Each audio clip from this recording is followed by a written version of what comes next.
This material is made available to you by or on behalf of the University of Melbourne under Section 113P of the Copyright Act 1968. It may be subject to copyright. For more information, visit the University Copyright website.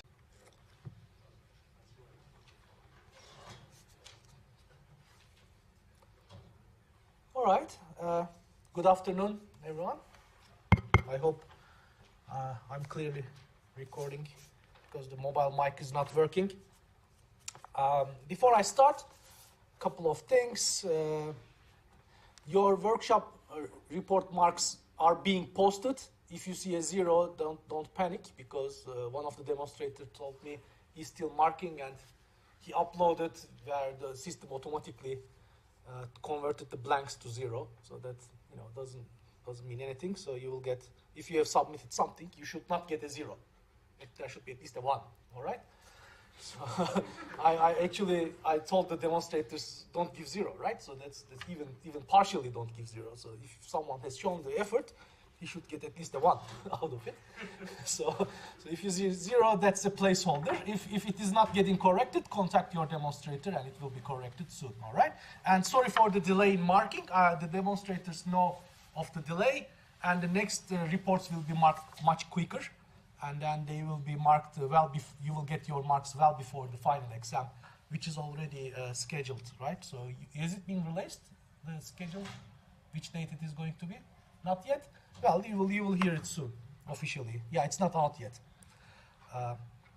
Good, that's one thing. The other thing is, I got feedback from Student Staff Liaison Committee, SSLC. Some students went there and gave some feedback about how the subject is going. Actually, beyond that, I'm very happy with this cohort in terms of interactions. Many students come to me, ask questions, give feedback. Some people show up to the consultation hour. And it's very useful because it allows me to improve things for you, even now that things will be even better next year, but even now things are improved. There were a couple of things raised during that feedback session, and I would like to quickly address it because we discussed this already. Some people said, oh, there was a mismatch between math background expectations and what we already know. So that is something I realized at the 1 month mark myself, obviously.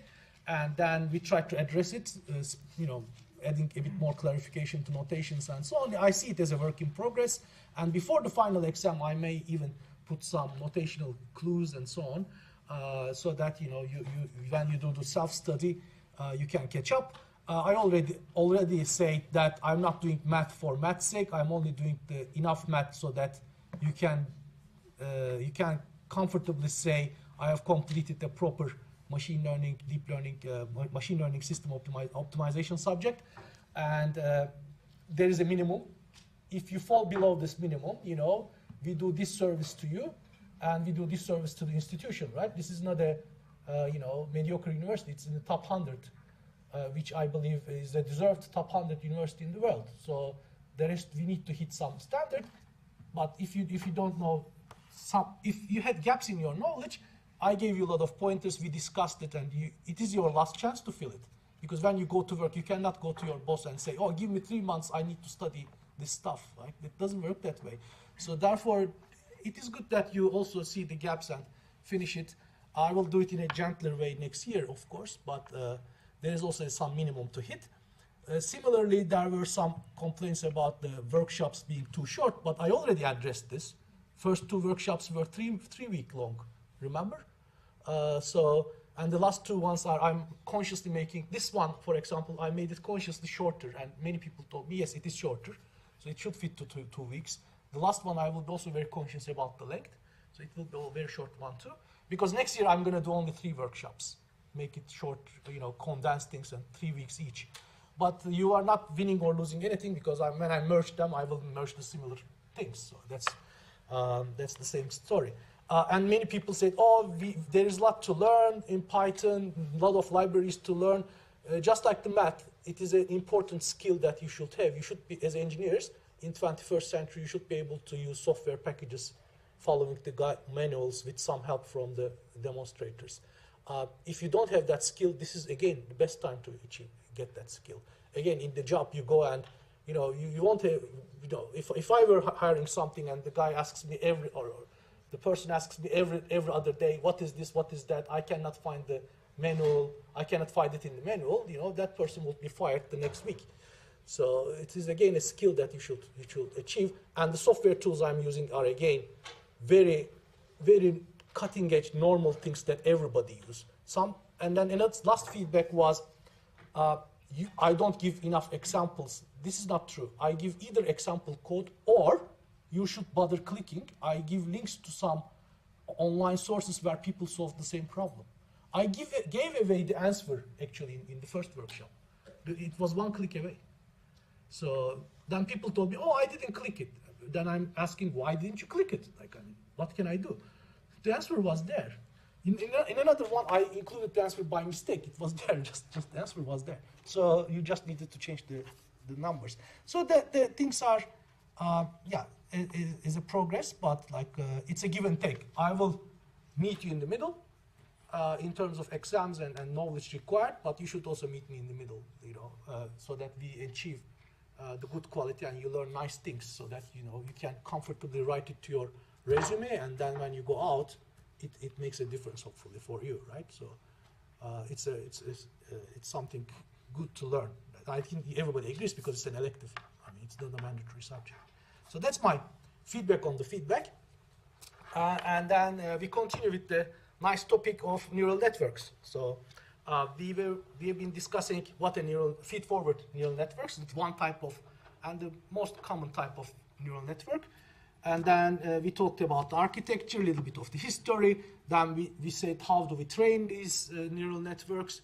And then during the training discussion, you start the training discussion from the objective functions. Because, as I said, the training is done through an optimization process, and to optimize something, first you need an objective function to optimize. We know what the decision variables are. The decision variables are the parameters of the weights of the neural network. I want to find them.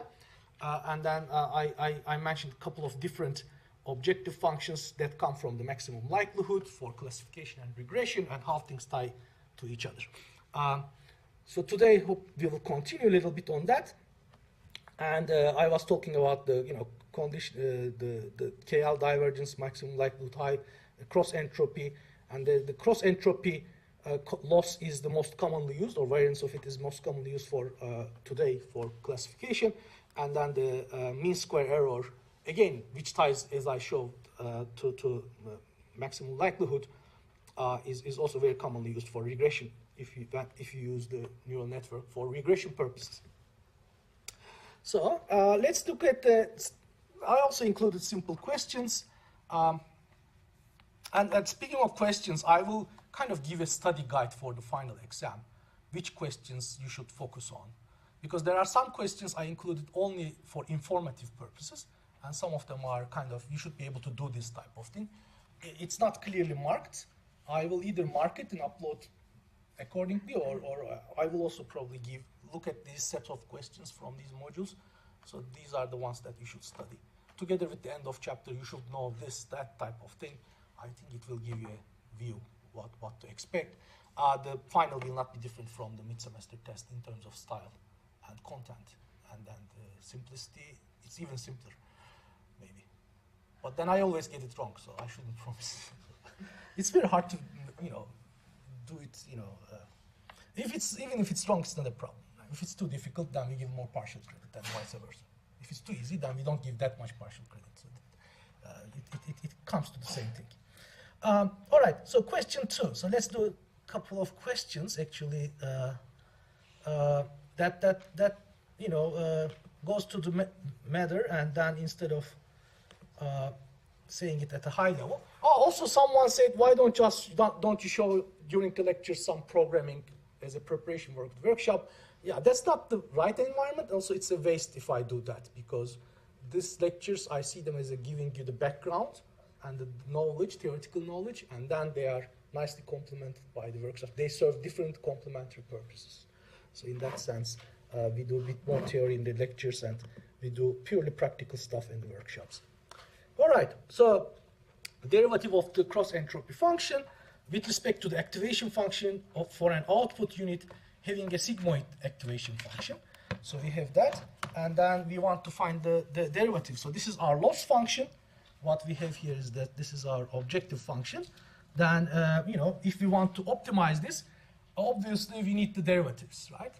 It's all about taking derivatives, to be honest, when it comes to training these neural networks, at least as of today.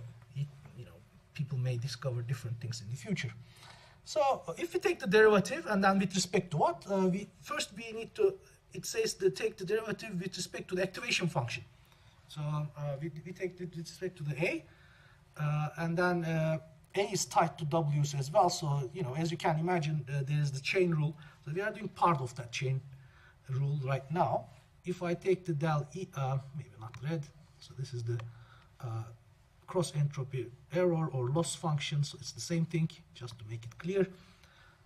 So if I take the derivative with respect to A, right, so we have then, well, y is actually function of A, that's how the dependence is. Tn is a constant.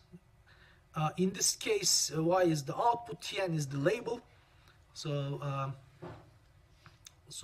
and this is the one that we discussed in the slides, over the data points, summed over the data points. It's a sigmoid, so sigma A is this. We know that as well. So if I take the derivative with respect to A, why not do it? Let's do it. So we have then minus Tn is there, but then A appears as part of a y of A. So this is like a y of A, right? Then log y of A with respect to A is basically 1 over y n times the derivative of y with respect to A. That would be then del y del A, right? And similarly, 1 minus Tn, I get then 1 over 1 minus yn del y over del A. And then let's take it with respect to specific 1 with respect to an. All right. So because if you take with respect to the specific 1, then all the others are irrelevant. So the sum, only the nth one or the kth one. So if you can, you know, the specific one out of those whole sum is the one that we are taking with respect to the partial derivative. So we have, we know that del sigma, you know, sigmoid's derivative with respect to its argument is itself, and this is very handy when you do computation, obviously, itself multiplied with 1 minus sigma. Therefore, when we take the derivative of del y del an, what we get is y. Actually, we can write it like this, right? So we can write this. So we have yn here. Let me be more precise here. So then it would be then yn 1 minus yn. So this is background knowledge.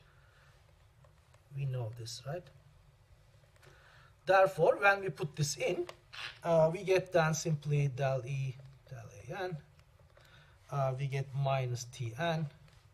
And if we combine with the terms, that gets yn 1 minus yn divided by yn plus 1 minus. This is actually a very, very simple question. But no harm in doing a bit of practice.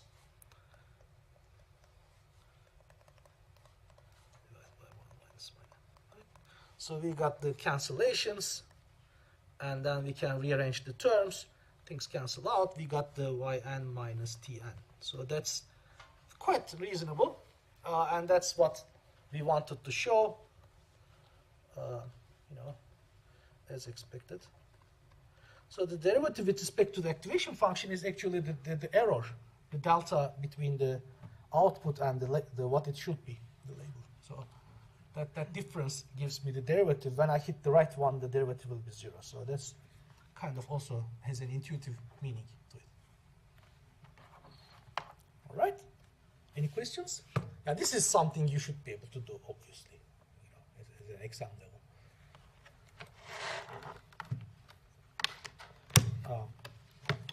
And as part of the process, training process, I will just come to, it will make a bit more sense. This is a piece of the puzzle that will become immediately clear in a few slides when I discuss the backpropagation. Before doing that, though, I want to give a bit more kind of a few comments on the cost function and the gradient. So what we want is actually, we want a large gradient and predictable enough for efficiency of learning algorithms, because gradient, if we use a gradient descent type of algorithm, the gradient determines the step size, and otherwise if the gradient is small, it takes forever to converge. But you have experienced this already in the workshop 1. The same thing happens when you train for the neural network with a gradient algorithm. And you will see that all of the, even the most sophisticated ones, go back to the gradient idea. The functions that saturate become very flat undermine this, because they make the gradient very small way before you reach the solution. So if it's flat, if it's a flat basin of a ball, then you hit it far from, you hit the flat area far from the solution, then your gradient will be small, and you'll have to automatically take small steps, which will mean it will take forever to train it, and that's not good. Of course, we want to train quickly if possible. So therefore, we want to choose the activation functions that that don't become that flat. The ReLU actually in the non-zero region is y equals x, so that is not flat at all. So that kind of is very nice in terms of gradient, right? So the activation function, it still has the nonlinearity of zeroing out the negative values, but ReLU function is been one of the reasons why it's been popular is unlike tangent hip hyperbolic, it doesn't have these flat regions. It doesn't squish things like that. It either deletes or you stay as identity. Another thing is negative log likelihood also helps avoiding this problem for many models because of this logarithm, when you take the derivative of the logarithm thing. And then, whereas mean square error, mean absolute error may lead to poor results, especially for classification. So classification, people like the cross entropy cost function is a very popular tool. So maybe I should make a note here in terms of for classification purposes. Problems is very popular, for classification. So I think maybe this is not clear here, because we still use the mean square error for regression type of problems anyway. But cross entropy is very popular for classification purposes. So that's something that we can also put it, so that when you go back, you can read it. So there is a lot of, I was talking about the neural network zoo to show the diversity of the possible types of neural networks. There's also a lot of diversity in terms of the activation functions.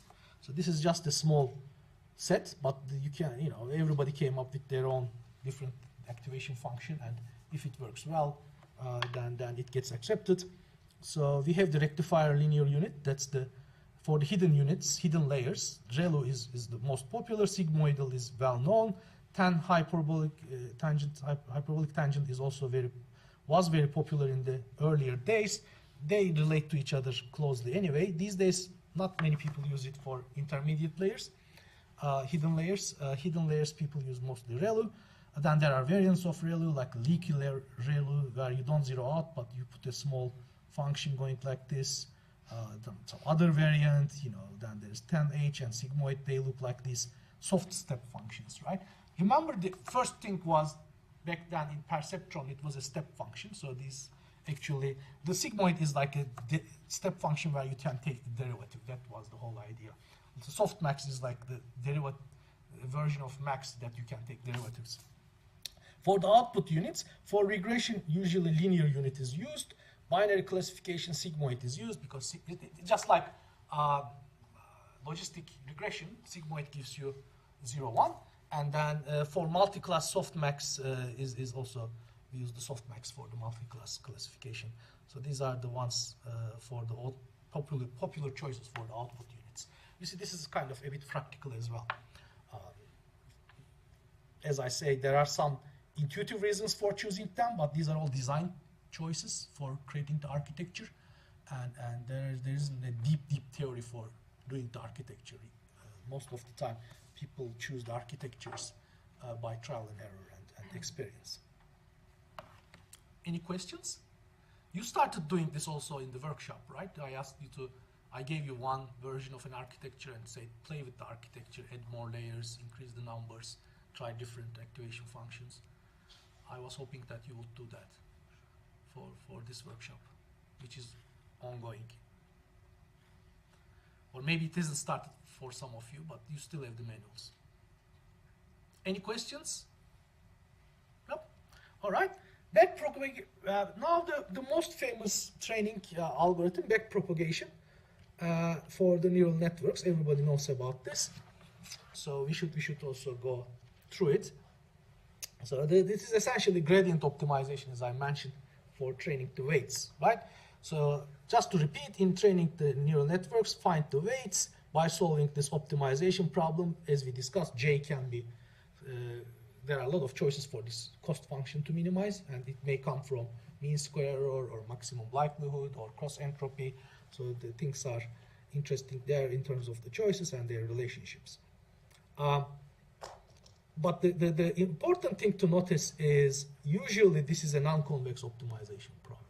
So we will use the convex optimization methods, but they will give us only local minimum, right? In the non-convex case. So we need to be very careful about that. And then you choose different starting. There are methods to handle this to get a good result, but you cannot guarantee the minimum, right? Because when the problem is non-convex, getting guarantee is very difficult or impossible for complicated functions. Still, as I said, we use, everyone uses the iterative gradient algorithms like this. Most of the time, these are very high dimensional problems. Therefore, Newton type methods are out of the window because your Newton, the Hessian matrix would be huge to invert. Even the approximate Hessians would be very, very large. So people go with more straightforward gradient descent variants for this. So, and this part is, as we covered in the, nothing new here in terms of the gradient method. I wanted to, I don't know why I put this here, but maybe I saw some confusion somewhere. Learning is not optimization. Optimization is used for learning, right? Yeah, there is a contextual difference, I guess. Because once you bring the learning to an optimization formulation, yes, you're using optimization for learning, but what you're trying to do is more than just optimization. So you're trying to take the data and do something, and it's a bit of a superset. Okay, so now let's do it. This is I'm following Bishop. To be honest, I looked at the deep learning book and the derivation of backpropagation in deep learning book. I found it extremely confusing. I don't know why they confused it like that. When you go to Bishop, actually it's very clean. And then what I felt is deep learning book took Bishop's analysis and made it just messier. And it seemed like a nightmare to me, so I went back to the original source, and I'm kind of happy with it. The backpropagation algorithm for a general network with arbitrary feed-forward topology, arbitrary differentiable nonlinear activation functions, and broad classes of error functions. So where the error functions are summed up over the data points. So this means this covers all the ground. You know, it's more honest to say, you know, the limitations of the analysis, but this is broad enough. So for this, we need to find focus. The focus is on finding the gradient, because once we find the gradient, what we do is this, right? So we do a gradient descent. So the whole story is about, can we find the gradient with respect to the individual weights by taking error from the output to the backwards. So this goes back to actually, I hope I'm not mixing up things, but this goes back to the original AI credit assignment problem. You know, what do you do to influence the output?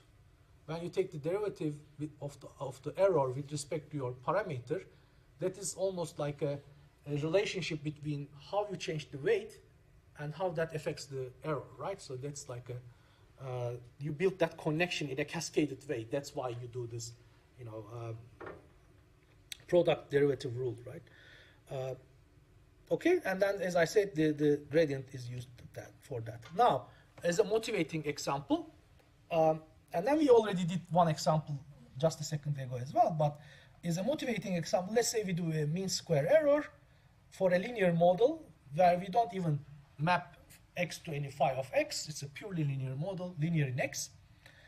Then if we take the gradient with respect to the w, obviously this is the product rule, then you get this, right? So you take the derivative, then 2 times this, 2 cancels out itself for the En. We do it for the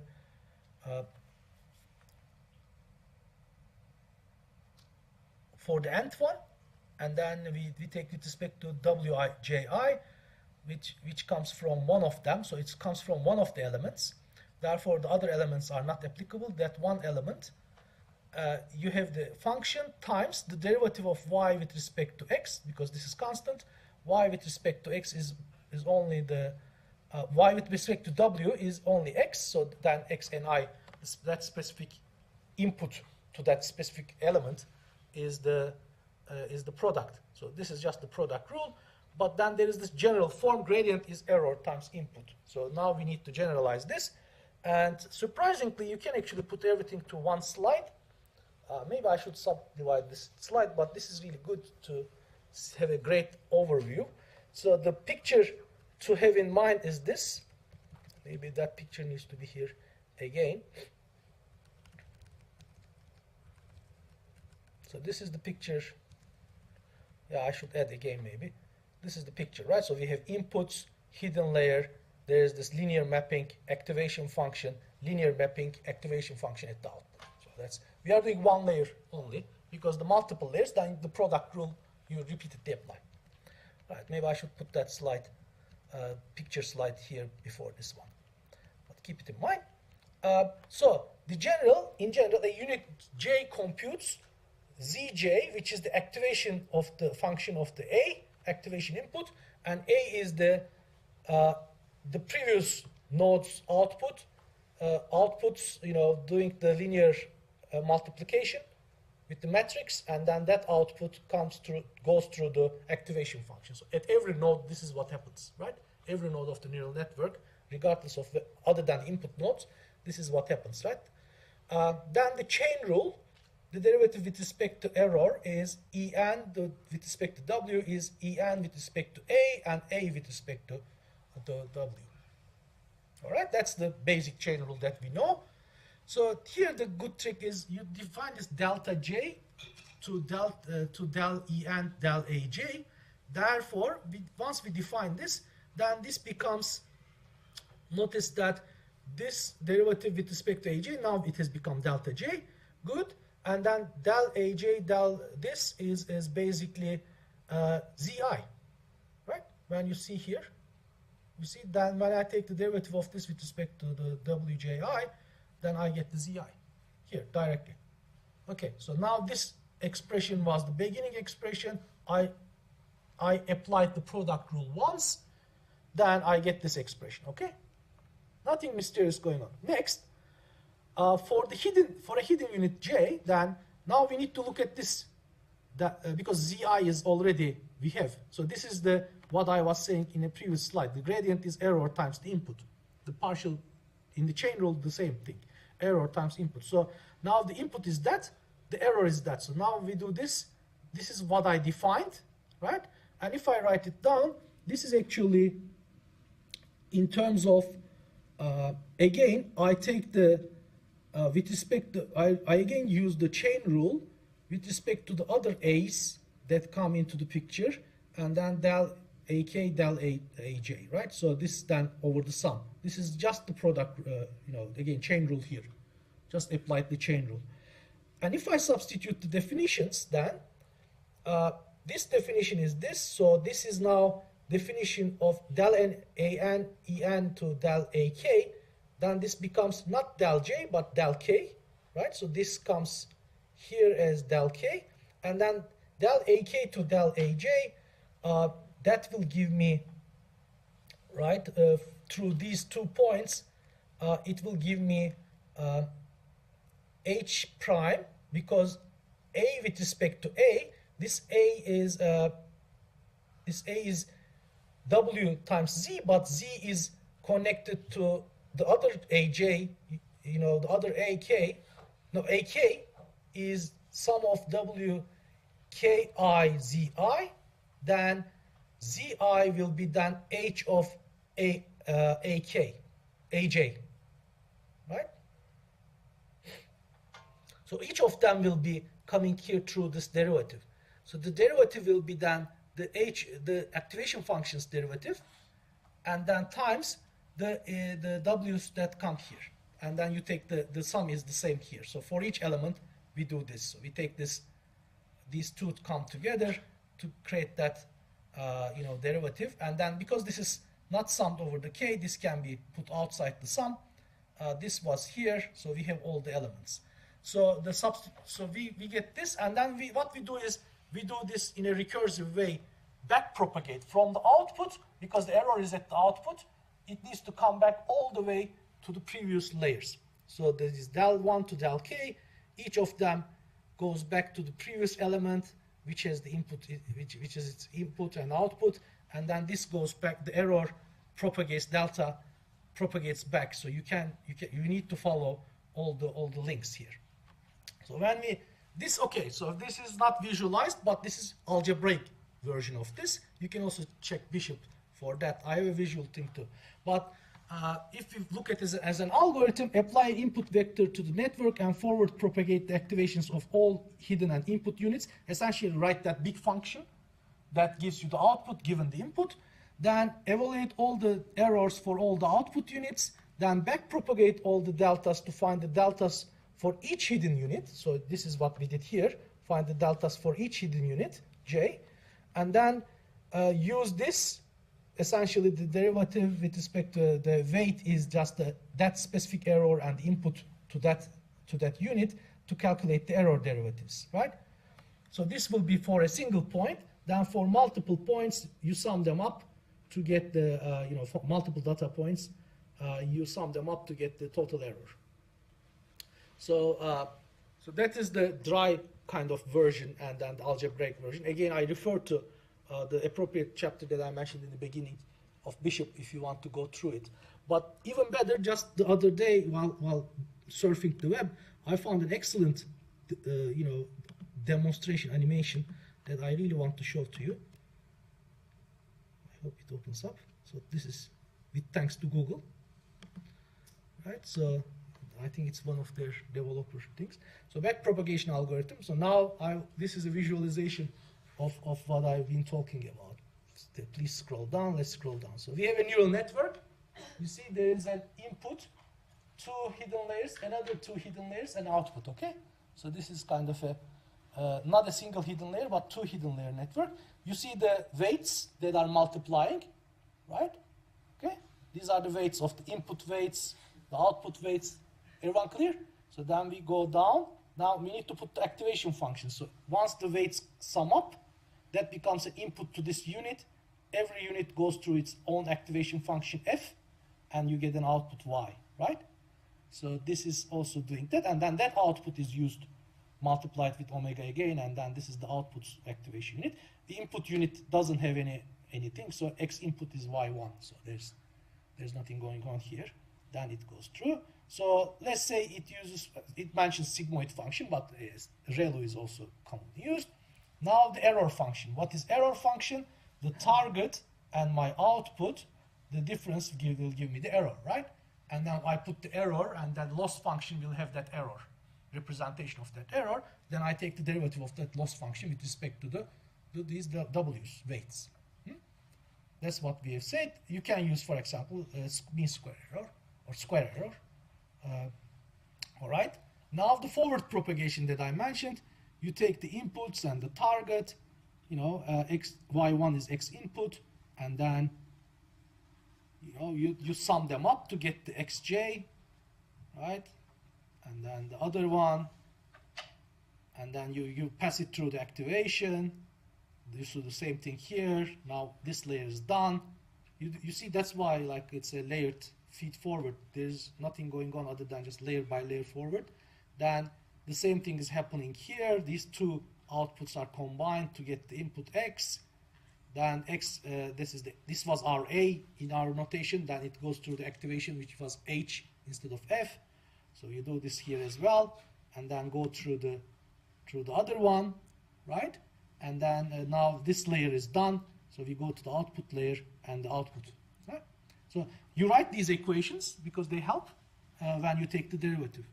And then now when we take the derivative, we talked about it. You do a gradient algorithm. We need to find this derivative here, right? And then we continue. Additional derivatives are needed. We need to find all the intermediate derivatives because of the chain rule, right? The sum and product, the chain rule, the classic chain rule from the calculus, nothing different. And then the back propagation starts from here. So you get this derivative with respect to output. This is the y output minus y target, right? Then you take the derivative. Then here it is written in the, I usually write it the other way, but dE dx is dE dy and dy dx. So they wrote it, I don't know why, reverse. But then this is the initial chain rule. So you need to take with respect to the activation function, right? Derivative with respect to the activation function, and then with respect to y. Here, because of the sigmoid, you get sigma times 1 minus sigma here, right? And then we go to the back propagation now. Like this one is this with respect to xj, del xj, del wij, but then this is yi, and then del e del xj, and then you go further here as a sum, and then the sum here, there is that graph that you need to think about because of the chain rule here, and then it continues like this essentially. You go through the pieces, all of the pieces, and then that's the end. Right? Somebody did beautiful visualization of the whole process. That's I summarized in one slide there, like what's happening. The core of it is in the slide. Right? You need to kind of spend maybe half an hour to 1 hour to see it yourself, but then we are doing nothing but the chain rule. But long and short of it is that. So there's nothing else here.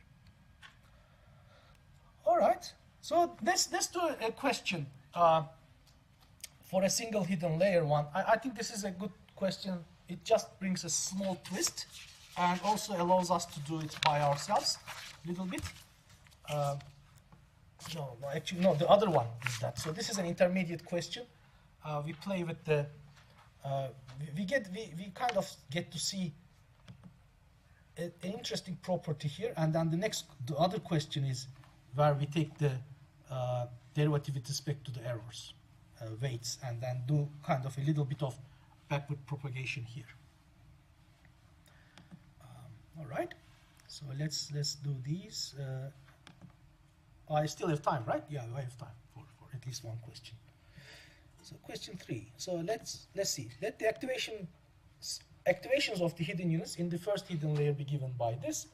So we have then z equals h of a. A is this linear combination of the weights, the inputs multiplied by the weights from the previous layer, and then there's a bias term as well, and verify that the network function is invariant under the transformation. So what is the transformation here? This is actually when you look at it, this is a affine transformation. It's not linear because if it were linear, it would be AXI. If you put in also a constant, then it's called affine transform. All right. So what it tells you is, this is interesting. So affine transform, right? So if we apply an affine transform to the inputs, then provided the weights and biases are simultaneously transformed using these equations, then the network function is invariant.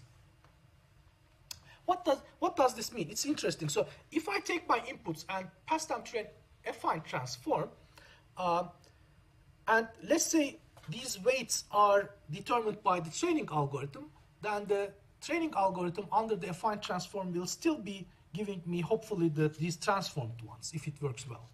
So that means essentially affine transform of my data doesn't change the main result, because the network will find these transformed weights if the training algorithm works well, and then I will still get the same result.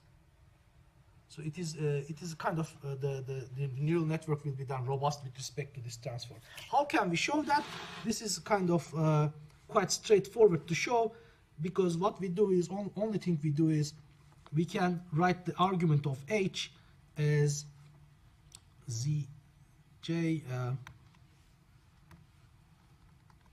equals h of, instead of this I write the transformed one and I put all the transform things into it. So I write it as sum over I. Let me write it first, ji tilde xi tilde plus j0 tilde, right? So if I write it this way, it would be then the sum over I. I would have done, this is simply 1 over a wji. Xi will be done axi plus b, and then plus the last one will be done, bias term will be done wj0 minus b over a, so over wji. So this bias is the constant, so we get then rearrange the terms. If we rearrange the terms, a's cancel out, so I get then sum over wjixi plus b over a sum over I plus 0, I'm sorry,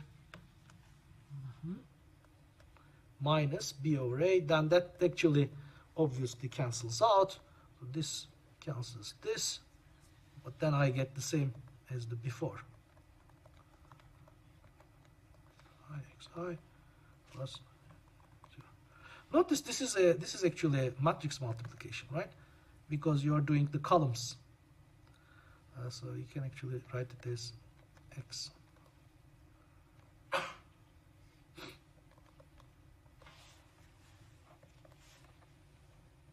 So that is a matrix multiplication, right?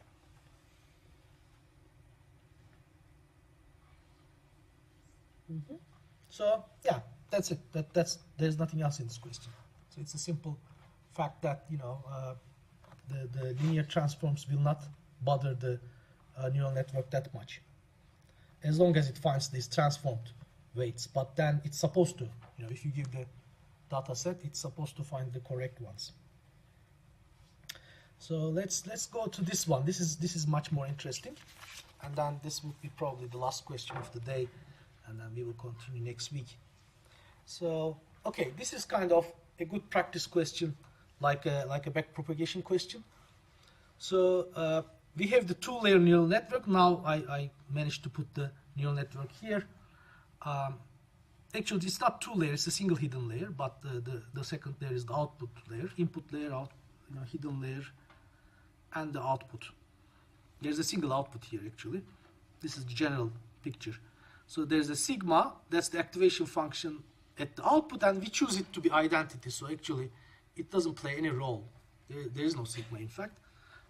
It's just I put this expression as a general expression.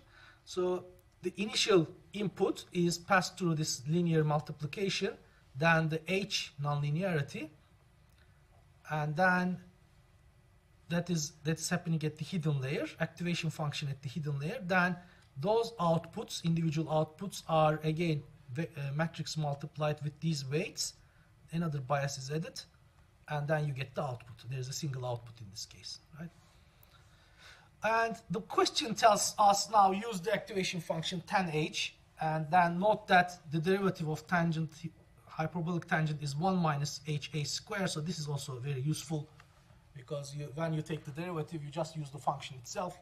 That's useful.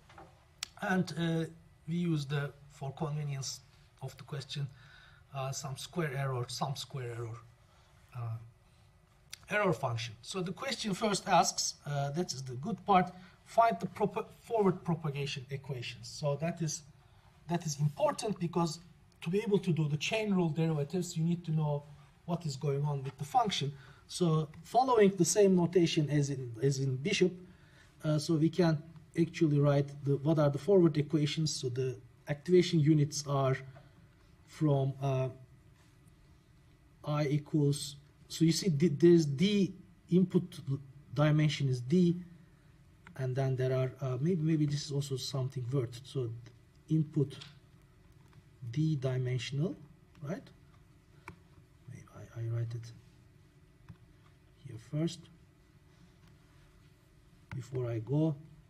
So input layer has d units, right? And then hidden layer has m units or nodes. Okay, that's comes from the sums immediately. So after noting that, we can actually write it in a generic way. So for a AJ, it would be then the sum of the combination of the inputs. If we ignore the bias terms, without actually they can be ignored or incorporated. So we get the first layer, right? Input to over the sum over I to get the AJ, and then once we have the AJ activation, we pass it through the activation function. Then ZJ will be then H of AJ. In this case, it will be then 10H AJ. And then now from these are the outputs of the hidden layer units. Then they need to be combined to get the input to the single to get the input to the single output. And because the activation function of the output is linear, the same thing, identity function, we don't need to write that. So we have just the J WKJ. Now they belong to the second layer, and let's write it a bit cleaner, and then ZJ, right? All right, because linear activation at output, and in this case we have a single output, therefore it's just one. There could be multiple outputs. The picture shows multiple outputs, but in this case we have a single output. Okay.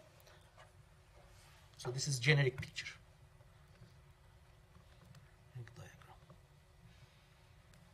Diagram. Not necessarily the correct one. All right. So this is these are what is called the feed-forward propagation equations. Essentially, you write the input-output relationship function of your neural network in functional form in multiple pieces, but you can actually put them together like this. Write it as a long function, or you can write it in pieces. It's the same thing. Okay, so this must be clear to everyone, right? Because there's nothing mysterious here. So now the chain rule is actually also not difficult, it's just tedious. The right word is tedious. You need to be just careful taking those chain rule sums in a proper way. So now we will use actually the solution that we have derived as a generic solution. So remember, we have derived. It's kind of using like a cheat sheet. We have derived that the error at the jth one will be the derivative of that activation function with respect to AJ. So essentially, with respect to its argument. So let's make it a bit clearer. This is meant by that times sum over k, wkj, and del k. So this is the previous error is combined and then propagated, right? So now we compute. Now we find deltas for each output unit. So we have actually single one, but then that would be then delta k will be then yk minus tk, which is the correct label, right, for the kth one. Then we back propagate these to hidden. Back prop these or these to obtain deltas at hidden layer. So from output, you see, we go to the other direction, just like we did in the demo, right? At the hidden layer, then what would it be? Del J would be then, what is the derivative of tangent with respect to the A? It would be then 1 minus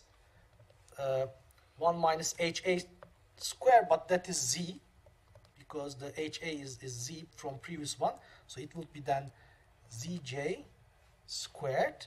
So that is this derivative. This is this. And then this sum will be here coming. It will be then sum over, yeah, we said K, let me put it that way, K equal the right size, J, and del K. So these are the errors at the delta, the deltas and errors at the hidden layer, at the input at the hidden layer. So then the derivatives with respect to the then with respect to the weights will be done using these.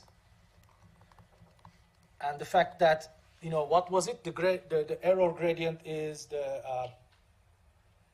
delta times the input. So therefore, del En with respect to del Wji in the first layer will be done simply del J times Xi, which is the input, right? So this is actually coming here, right? And then the other one, del En, del Wkj will be done with respect to, then they will be del K, which comes from here, right, times Zj, right? Yeah. So this is then C slides, but even more importantly, as I was saying in my email today, see also the respective chapter of the book, right? See slides and Bishop for, you know, a bit more detailed or more relaxed derivation that follows from this. And that demo also is really good when you want to visualize this. You can do it algebraically blindly, following the chain rule, but you can also, when you want the intuition, you can think of that demo that everything chain rule is actually going backwards. So that's why this is called the, you know, the question asks the derivatives, and this is the back propagation, because you start from the error and then go through the layers all the way to the input layer. Inputs, you don't take the derivative with respect to inputs. You want the derivatives with respect to, of course, you know, the weights, because we are going to use these derivatives in the updating the weights through the gradient algorithm. Right. Yeah. As I say, it's a Bishop relevant chapter. Yeah. The right way to use the slides. I mean, I'm trying to make them as detailed as possible. Whenever people ask me a question, I add an explanation. But the slides, by their definition, cannot be a handout, and they are not a book. So the issue is the books contain a lot of additional information. Then you might say to me, how am I going to read 3 chapters in one day? You can't. I know that. That's why you use the slides to go focus the specifics of that book. You know, the slide talks about something, you go to that subsection of that maybe book, where you have the same thing, but in a more detailed derivation, a bit more discussion. That is not reading the whole 3 chapters in one, you know, in 1 week. That is reading a little bit more than what the slides have, a bit more than what the slides have, and, you know, doing focused, you know, browsing and getting the information. So I think that is something we used to do. You know, when I was a student, we used to read the books. I don't know when things went wrong, but the current generation seems to be thinking always the slides are sufficient. They definitely are not. Actually, everyone hates these slides. I don't know why we are using, like, I was going to use whiteboard like this, but then it will take forever and you will have to suffer my bad handwriting. So I stuck with the slides. Initially, I had made that decision because everybody used to it. Whiteboard version would be badly written. You would be suffering. So I decided I still put slides, but I did it only as a necessary evil, to be honest with you, as a guide. Use it as a guide only, and then go to the book. If you cannot find it, let me know. I should put it actually underneath where it's coming from and so on. Like, I mean, specific even, I can put the page numbers into, you know, let me know. I can put that. So yeah, but read the books and do a bit of a back propagation reading. Once you understand it, there's nothing more to it. It's pretty straightforward as it sounds. It's just the chain rule, and you should be able to do that. If I don't ask it this year, I will ask it definitely next year in the final exam. The back propagation. It's something, you know, people should know about. We will continue next week, and then I will also post the slides for next week, hopefully by Friday. All right, thank you. And I'm late again.